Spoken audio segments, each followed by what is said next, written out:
What's going on, y'all? It's Combo Breaker 99. I'm back with another video. All right, y'all. Just got done running, so bear with me, man. Just got done getting it in, but I wanted to come back and do a video here real quick. Give y'all my reaction to the press conference last night for PFL 4. You know, the main attraction that everybody's looking forward to. Claressa Shields making her MMA debut versus Brittney Elkin. And let me know in the comment section, did y'all know this fight was bumped up to the main event? I thought the Pettis fight was, actually. I didn't know that. You know, like, I didn't know Shields versus Elkin was the main event now. I mean, let me know if y'all knew, but man, that just adds another element to this thing, man. It just really puts more pressure on Claressa Shields here. You know, she's making her MMA debut, her professional MMA debut on PFL, ESPN as the main event. You know, that's a lot. That's a lot to take in right there, you know, for a fighter that's never had a fight before, right? So, yeah, man, I just want to cover a few points here in this video, give y'all my reaction and just talk about a few things. We'll talk more tonight, of course, in my live stream at 7 o'clock. We'll kind of go in more in depth on it. But so far, man, from what I've seen with Claressa Shields, you know, she's kind of giving off the energy that she's really confident. You know, she's letting us know that, look, she's ready for this fight. You know, she's not scared of anything that Brittney Elkin is bringing to the table. You know, she addressed Brittney Elkin right there, you know, letting her know that, look, you know, I may be a boxer, but I'm coming over here. I'm going to be a mixed martial artist. I am a mixed martial artist, just like everybody on this panel. She made all that known, and she made it known that, yeah, she's not scared of Brittney Elkin. Hopefully she respects her, though. I hope that, you know, she does have some respect and fear of what could happen, because, you know, fear is not a bad thing. Some people always say, oh, if you have fear, you're a coward. But if you have fear in you, or, you know, the fear of like the negative things happening, you know, I think that can put you in a different place. It'll make you say, okay, well, let me prepare for the worst. You know what I mean? That's something I always say, you know, prepare for the worst. Not think the worst necessarily, but just prepare for the worst. Be prepared that this could happen. Things could go left. So you got to have that plan B, you know. So I hope that Claressa Shields has that in mind. She also addressed the fact that Brittney Elkin said that she was looking to stop Claressa in 2 rounds. And, you know, they asked Brittney Elkin that question, and Brittney Elkin said, yeah, whenever she gets started in the first round, it's going to be a feel-out round, and then she's going to go in and try to TKO Claressa Shields, which I was surprised, like, she didn't say submit. You know, maybe that's something she's looking for. Maybe she don't want to give away her game plan, but it seemed like, you know, Brittney Elkin would have said something like, look, okay, I'm going to take it to this boxer. I'm going to take her straight to the ground. I'm going to take her in the water just like a lion, just like a crocodile would a lion. You know what I mean? You take them out of their element. I kept thinking she would say something like that, but, you know, instead she was just kind of short with her words, and she said she would TKO Claressa. So Claressa bombed back. Claressa said, one minute you said you'll stop me in the second, next minute you said you'll stop me in the first. And, you know, she said, look, I'm not scared of you. She's not even a serious fighter, and she's not great at anything but jiu-jitsu. So that's a little dangerous right there when you say Brittney Elkin is not a serious fighter. I mean, when you look at a fighter's record, okay, you look at it and say, okay, this fighter has 3 wins and 6 losses. You might say, okay, they might not be championship material. They might not be top contender material. But that doesn't mean they're not trying, right? That doesn't mean they're not trying, and that doesn't mean they're not a danger. They did get 3 wins, and you got to go back and look at how those 6 losses look. The same thing with, like, fighters.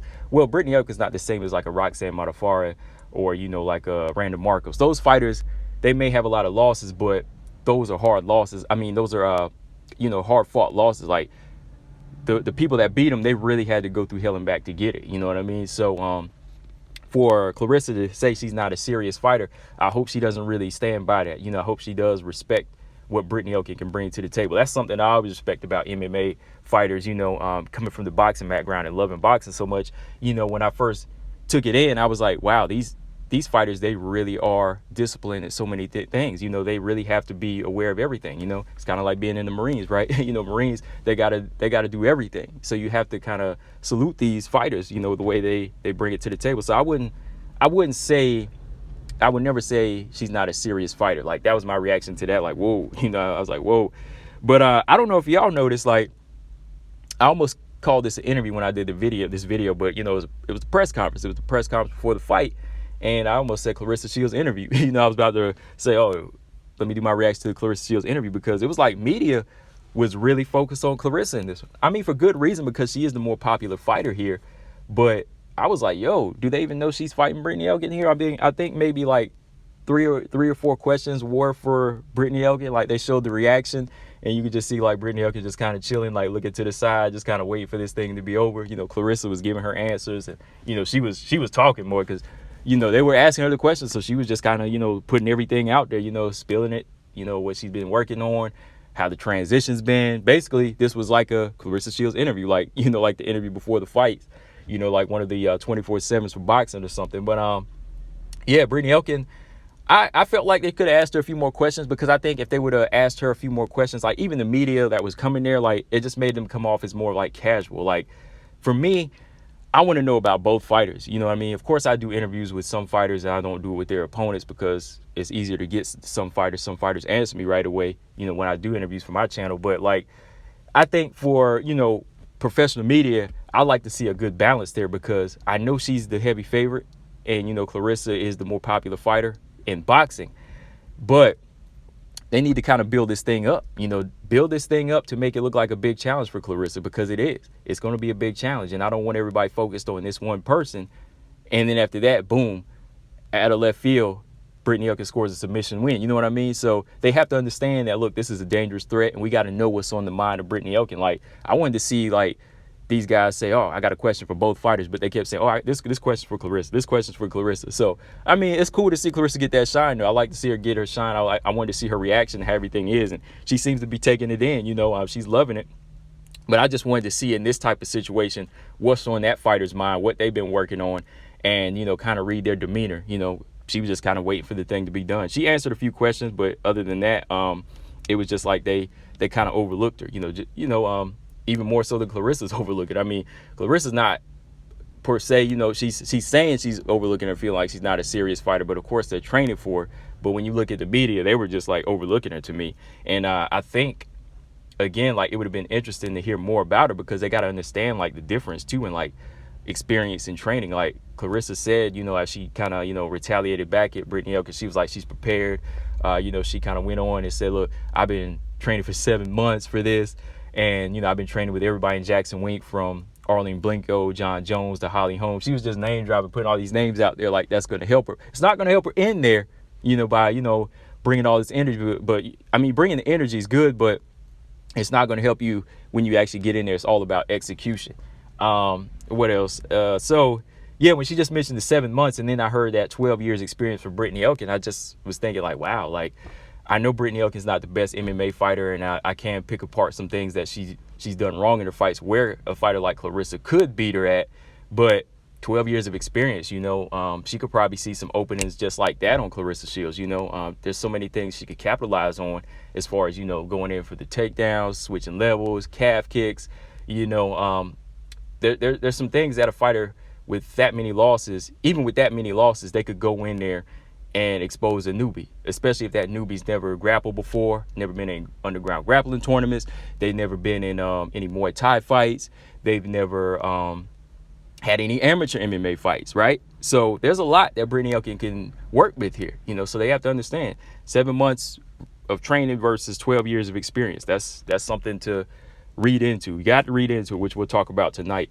But also, I like the fact that Claressa did acknowledge that, you know, it's a hard road.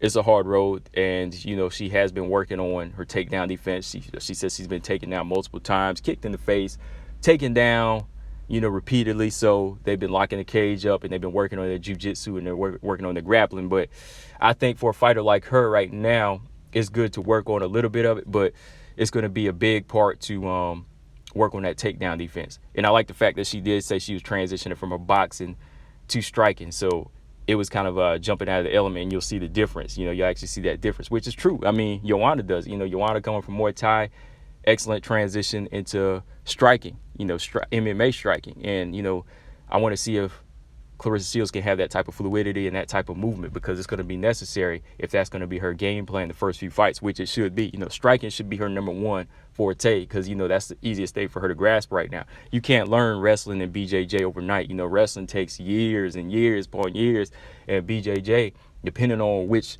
dojo you in, whichever gym you training at, that really depends on how fast you get elevated. You know, I found that out from, you know, some guys I know, you know, that transition from jiu-jitsu to boxing, and some boxing guys that I know are going into jiu-jitsu, you know, around the way. They tell me that some guys get elevated just like that, and they're not really tested, even with the belts, you know, when it goes to purple belt, brown belt, and so on. So that's something I'm still learning myself. But yeah, man, I'm interested to see what's going to go down, man, because, you know, like I said, I'm a fan of Claressa Shields in boxing, and I love what she does in boxing. But you know, MMA is just this different world. Like, every time I hear about somebody coming from boxing to MMA, it's like a total, it has to be like a total mind change. You know, like I said, it's like the lion and the crocodile. You know, lion is king here on the plains, right? But when you step into that water, that crocodile, that's his territory. You know what I mean? So I don't want to hear a bunch of diehard casual boxing fans, you know, overrating Claressa, you know, thinking this is going to be easy. You know, let her work at this and just say, hey, look, this is something that has to be taken seriously, even more so than boxing, because there's so many disciplines and, you know, put together in this, and it has to be taken seriously. Yeah, just 100%. And I like Claressa's chances in this fight, but I also like Brittney Elkin's. You know, I just like the fact that Brittney Elkin, I like her chance because she has the experience. You know, she has the experience and she has the ground game. Claressa Shields, she has youth on her side, the hunger, and she has the striking, and she may have the power. We don't know. We don't know how those MMA gloves are going to translate her punches in this fight. Might be more effective. You know what I mean? Like, her punches might turn over nicely, and she might score a knockout in this. But not giving my prediction yet. We'll do the prediction tonight in my live stream, guys. But yeah, kind of went on a little bit longer than I wanted to. I was just really interested in hearing what Claressa had to say, and just like the reaction of the media, man. Like, I just was like, wow, the media, they're really overlooking Brittney here. Like, to me, I feel like there should have been a balance here, because we got to know what this experienced fighter, their plans are, and how they really feel. Like, after a while, she was just kind of like on, you know, it's like sitting there like, let's get this over with, you know, because they were really asking her that many questions. But yeah, guys, let me know if y'all saw the press conference last night. It's really 50-50 to me on who can win this fight, just because, you know, I got to give it up. A little leaning towards Brittney Elkin just a little bit, but I'm going to say 50-50 right now, because I have to respect the MMA game here too, man. But yeah, guys, that's all I got on this one. Combo Breaker 99. I'm out. Subscribe. Peace.